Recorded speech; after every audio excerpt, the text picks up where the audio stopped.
우리 일상이 여기 있습니다. 여러분의 오늘을 담아드립니다. 충청은 오늘입니다. 일상에서 마주치는 사건, 사고부터 법률, 경제 지식에 이르기까지 알수록 지혜가 쌓이는 시간이죠.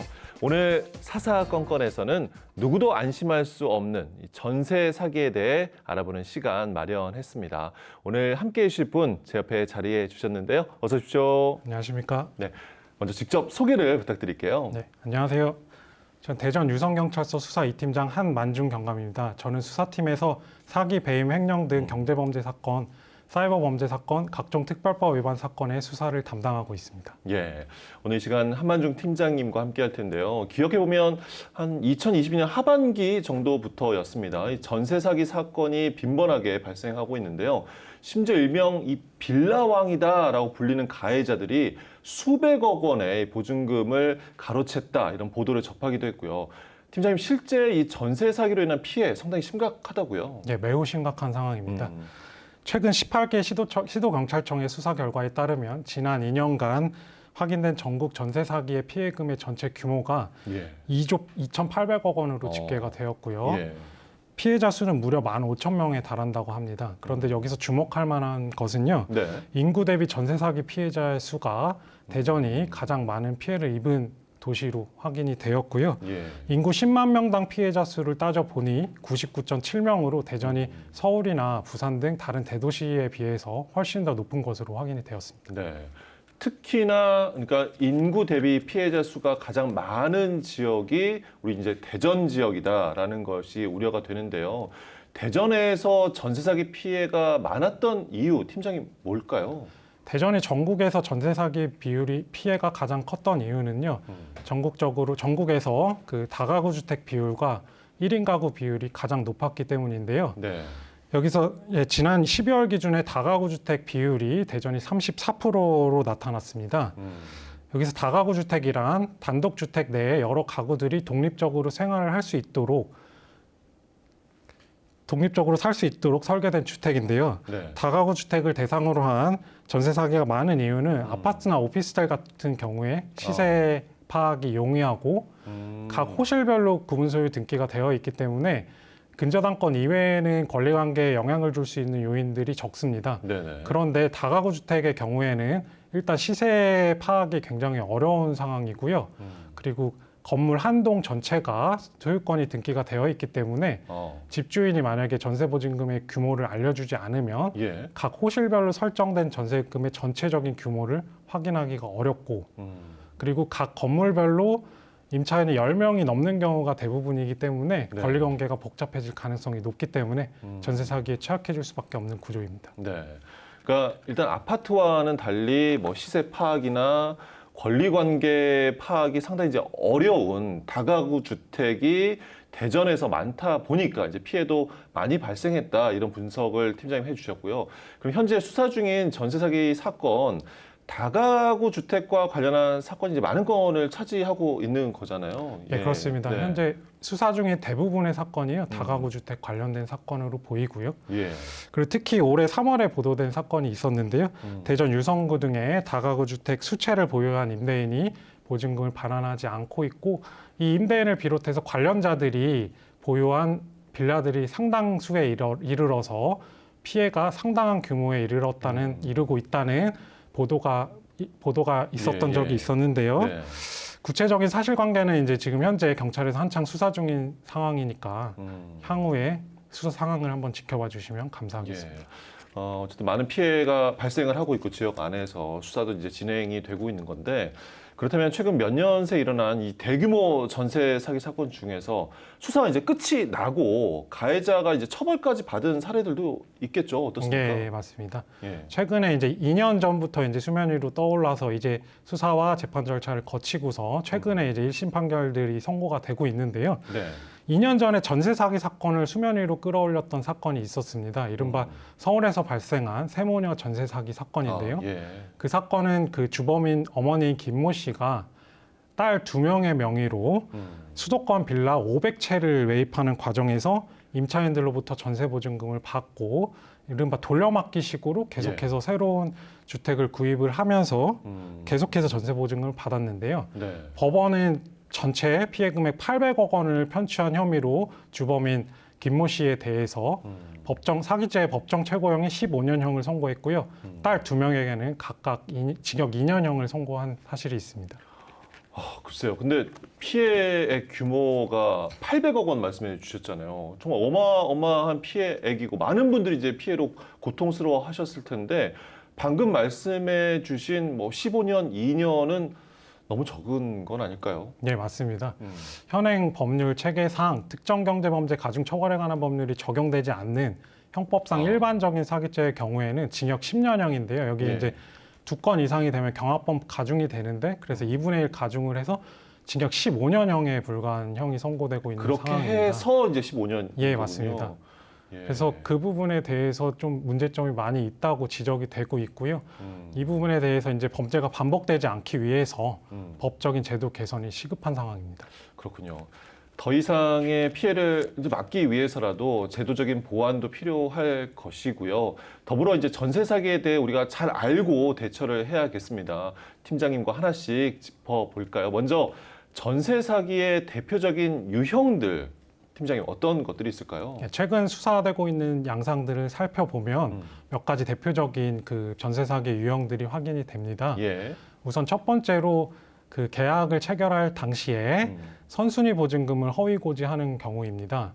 예, 임차인들은 이제 이 다가구 주택이 경매에 넘어가게 되면 그 자신의 전세 보증금을 우선 변제권의 순위에 따라서 그렇죠. 배당을 받을 수가 있기 때문에 그 순위가 가장 중요한 부분인데요. 전세 계약을 체결할 때 이 부분에 대해서 거짓말을 하는 겁니다. 예를 들면은 이제 뭐 만약에 사실은 10명의 이제 앞에 선순위 임차인이 있는데 그 부분에 대해서 뭐 5명이 있다라고 거짓말을 한다든지. 순위 자체를 속이는 거군요. 그리고 앞에 있는 전세 임차인들이 다 뭐 전세금 1억 원씩을 받은 임차인들인데 이게 뭐 다 월세다라고 거짓말을 해갖고 안심을 시켜갖고 전세 계약을 체결한 수법이 있고요.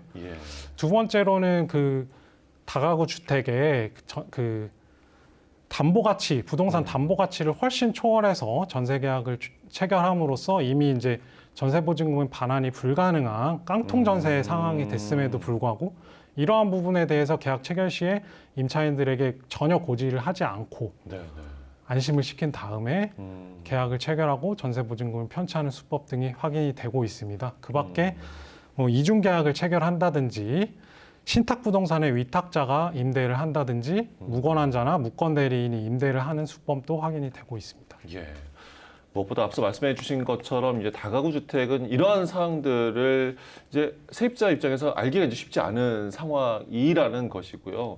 최근 들어 이 주택 가격 상승세가 이제 꺾이면서 이른바 깡통 전세로 인해서 피해를 보는 분들 많다라고 저도 알고 있는데 이 깡통 전세도 팀장님 이제 전세 사기 일종이라고 할 수 있을까요? 네, 맞습니다. 최근 발생하는 전세 사기 사건의 상당수가 깡통 전세로 인한 전세 사기 사건인데요.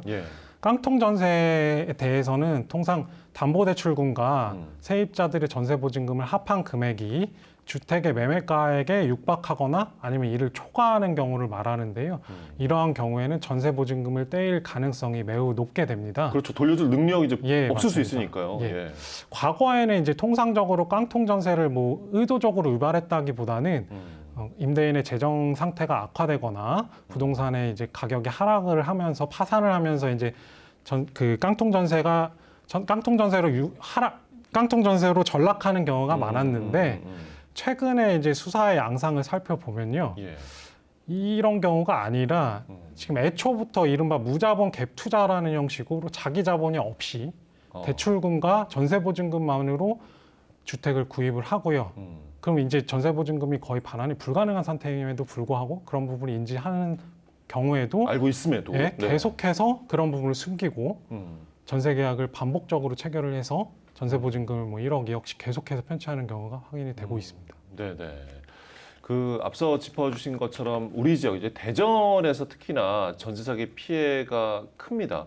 어떤 유형으로 피해가 발생하고 있는지 다시 한번 정리를 해주시고 또 수사하시면서 기억에 남는 사례도 있을 것 같아요. 네, 기억에 남는 사례를 말씀드리면요. 저희 유성경찰서에서 수사했던 사례인데요. 유성구 문지동 전민동 일대에서 무자본 갭 투자 방식으로 다가구 주택 15채를 순차적으로 취득하고 이 과정에서 선순위 보증금을 허위 고지하거나 방금 설명드렸듯이 깡통 전세임을 숨기고 계약을 체결을 해서 예. 임차인 131명으로부터 전세 보증금 150억 원을 편취한 피의자를 검거해서 구속 송치했던 사례가 있었고요. 예. 그리고 두 번째 사례는 그 대전시 경찰청 반부패 경제범죄 수사에서 수사를 했던 사건인데요. 부동산 임대법인을 설립을 해서 다가구 주택을 매수 신축하고 국민주택기금으로 LH에서 임차하는 주택에 선순위 임차보증금을 속여서 155채 상당의 전세보증금 159억 원 상당을 편취한 피의자를 검거하여 구속 송치한 사례가 있습니다. 네. 이 피의자의 경우에는 이 사건 이외에도 소유한 빌라가 상당수에 이르기 때문에 최근까지도 계속해서 사건 접수가 끊이지 않고 있는 상황입니다. 그렇군요. 다가구 주택은 이제 워낙 여러 세대들이 있다 보니까 피해가 계속해서 또 발생도 하고 있고요. 그런데 이런 전세 사기 수법들은 대부분 이제 발생을 한 후에야, 그러니까 보증금을 돌려받아야 할 그 시점이 돼서야 이 상황에 대한 인지가 되는 경우가 많은데요. 팀장님, 사전에 그렇다면 좀 예방을 할 수 있는 방법은 없을지, 어떤 점을 주의를 해야 이 전세 사기로부터 조금이라도 더 안전할 수 있을까요? 우선 앞서 살펴본 깡통 전세를 피하는 검토가 필요합니다. 우선 실세를 확인하기 위해서 국토교통부 실거래가 공개 시스템을 사용을 하면 부동산 시세를 확인할 수 있는데요. 다만 이제 다가구 주택의 경우에는 표본이 충분하지 않기 때문에 예. 이러한 점이 조금 어려운 부분이 있습니다. 그리고 이제 두 번째로 부동산의 등기부등본을 면밀히 검토하는 것이 중요한데요. 등기부등본을 보면서 설명을 하도록 하겠습니다. 예, 등기부등본 한번 보겠습니다. 보통 이제 이렇게 우리가 서류를 확인할 수 있는 거잖아요. 예, 맞습니다. 여기서 이제 등기부등본은 통상 표제부와 갑구와 을구로 구성이 되는데요. 갑구에는 이제 소유권에 대한 사항이 확인이 됩니다. 네. 여기서 1번은 소유권 보존 등기로 이 부동산이 처음으로 등기가 된 시점에 대한 표기가 되고 있고요. 2번은 이제 소유권 이전 등기 사항인데 이 2번이 이제 갑구의 가장 하단에 있다는 이제 소유권 이전 등기라고 전제를 하고 말씀을 드리면요. 예. 이 2번에 기재된 소유자가 이 부동산의 소유권자, 현재 소유권자라고 할 수 있습니다. 현재의 예, 현재의 소유권자이고요.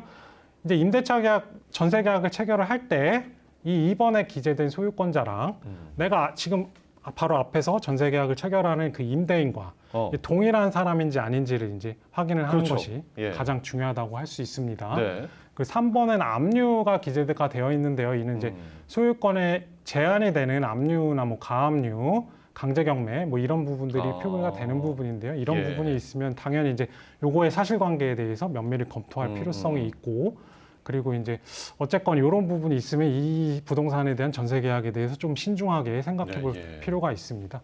그리고 다음으로 을구에 대한 부분입니다. 을구는 이제 그 담보물권에 대한 부분들이 표기가 되고 있는데요. 여기서 1번의 근저당권은 소유자가 근저당권자인 은행으로부터 대출금을 빌리면서 2번에 기재된 채권 최고액 20억 원을 한도로 집을 담보로 잡았다는 것인데요.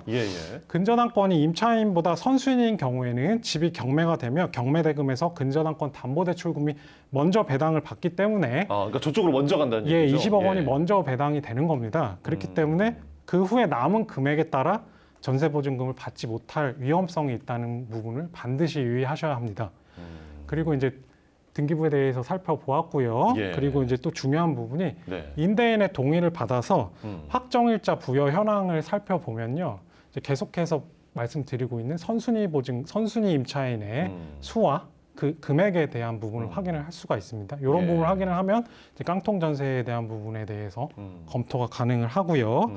그리고 이제 전세 계약을 체결할 때 조금 유의할 부분에 이제 계약서에다가 그 잔금 지급일 다음 날까지 소유권 변경이나 근저당권 설정 행위를 일체하지 아니하고 만약에 그런 행위를 했을 경우에는 전세 계약을 무효로 하고 전세 보증금을 즉시 반환한다라는 등의 특약을 기재한다면 이런 부분에서 그러니까 나와 계약한 이후에 변동 사항이 생기지 않도록 막는 특약을 한다는 거군요. 이게 왜 문제가 되냐면요. 이제 대항력의 기준이 그 전입 신고 다음 날부터 효력이 발생하는 부분이 있는데 가끔 사례를 살펴보면은 그 당일날 이제 근저당을 확 잡아버리고 그래서 이제 그런 수법들이 있습니다. 그렇기 때문에 그 요건이 그 구비된 다음 날 이후에 그런 행위를 해야 된다는 취지로 그런 그 당일 날까지는 그런 행위를 하면 안 된다는 취지의 특약을 기재할 필요성이 있고요. 예. 마지막으로 이제 가장 기본적인 부분이기도 한데요. 전세 계약을 체결을 하면 당연히 이제 주택 임대차 보호법이 정한 대항력과 우선 변제권을 확보하기 위해서 전입 신고를 하고 부동산을 인도받고 계약서에 확정일자를 부여받아야 될 필요성이 있습니다. 예. 팀장님, 전세 보증금 반환 보증 보험이다라는 것이 있잖아요. 도움을 받을 수 있는요. 네, 예, 설명 좀 맞습니다. 부탁드릴게요. 예, 가입 요건에 해당하여 주택도시보증공사나 주택금융공사의 전세보증금 반환 보증을 가입하게 되면 만약에 임대인이 그 전세보증금을 반환을 못하게 되거나 안 하는 경우가 되면요, 이 보증기관이 대신 이를 지급을 하고 이후에 이제 임대인에게 구상 청구를 하는 그런 것이 되기 때문에 네네. 이 보증보험을 가입을 하게 되면 전세보증금을 안전하게 지킬 수 있는 방법이 될 수 있습니다. 예. 지역마다 지자체 차원에서 또 전세 사기와 관련해 지원 서비스를 제공하는 것으로 또 알고 있는데요. 우리 지역에서는 어느 기관을 통해 도움 받을 수 있나요?